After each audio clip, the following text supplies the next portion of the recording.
Morgan Freeman sends a secret message to President Ibrahim Traoré. His reply shatters the world in 3 seconds flat. As the Los Angeles sun set, painting the sky in shades of orange, Morgan Freeman, now 87, sat quietly on his porch. The applause and spotlight of a legendary career had given way to a life of peaceful contemplation. Freeman's mind wandered through memories of the civil rights movement, the passionate speeches of Malcolm X, and the calm wisdom of Nelson Mandela. These memories, like lines in a well-worn script, had shaped his very soul. In this reflective mood, he decided to do something he had never done before: write a letter, not to a Hollywood producer or an old friend, but to a young African leader whose name was making headlines across the world. Ibrahim Traoré, the president of Burkina Faso, was known for his courage in confronting oppressive systems and his bold vision for African self-determination. Freeman knew little about Traoré personally, but he recognized in him a kindred spirit, the loneliness that comes with defying giants. The letter Freeman penned was handwritten, every line crafted with elegant, steady script. He recalled his own battles against structural racism, spoke of the importance of leaders like Thomas Sankara and Mandela, and offered advice rooted in the wisdom of experience. "Do not fear isolation," he wrote, "for the brightest stars are seen best in darkness." Freeman's letter, sealed in an envelope, was entrusted to an African-American diplomat who delivered it quietly during a discreet visit to Ouagadougou. No one but the recipient would ever know of this silent exchange. Yet the letter carried more than words. It was a bridge between generations, continents, and struggles. The diplomat, sensing the symbolic weight of the gesture, handled it with reverence. In Burkina Faso, President Traoré awoke to another day of daunting decisions. His country faced external pressures and internal challenges, but his focus remained on the horizon. When he received Freeman's letter, he hesitated. The weight of the paper alone seemed to signal that it would change something within him. Opening the envelope, Traoré found not just advice, but a call for reflection. Each sentence felt as if it had been written just for him, as if Freeman understood the burdens he carried. The letter became a source of strength, one he would reread in moments of doubt. Freeman's message reminded Traoré that leadership is not just about making decisions, it is about inspiring others to believe.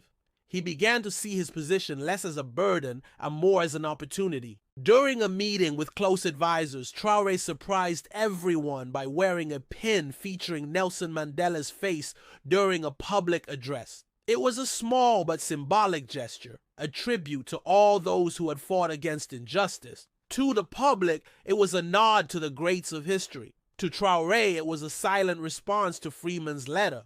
In Los Angeles, Freeman continued his peaceful routine, not expecting a reply. He believed the fight against oppression was universal, and that any gesture, no matter how small, could create ripples across oceans. He wondered if his letter might inspire other leaders to listen to the voices of the past.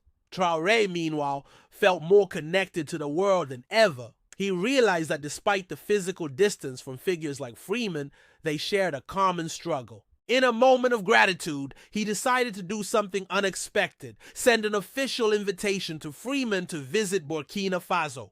The invitation, carefully worded, expressed his admiration for Freeman and emphasized that his presence would unite voices of the African diaspora. While he knew Freeman might not accept immediately, Traoré wanted the gesture to stand as a statement of respect and appreciation. Freeman received the invitation with a gentle smile. At 87, long journeys were not easy, but the idea of visiting Burkina Faso and meeting Traoré stirred something inside him. He imagined how such a visit could be more than a meeting. It could become a symbol of unity between continents. Traoré made the invitation public during a nationally broadcast speech, mentioning Freeman by name and highlighting the importance of learning from global leaders. The speech, accompanied by images of Mandela, Sankara, and Malcolm X, created a powerful narrative. Social media lit up with pride and excitement. Many Burkinabe felt honored to see their president acknowledge global icons in the fight against oppression. Morgan Freeman wished Freeman watched the speech from his living room, deeply moved. He realized that even without being there, his words had inspired change. He decided to record a video message for the people of Burkina Faso.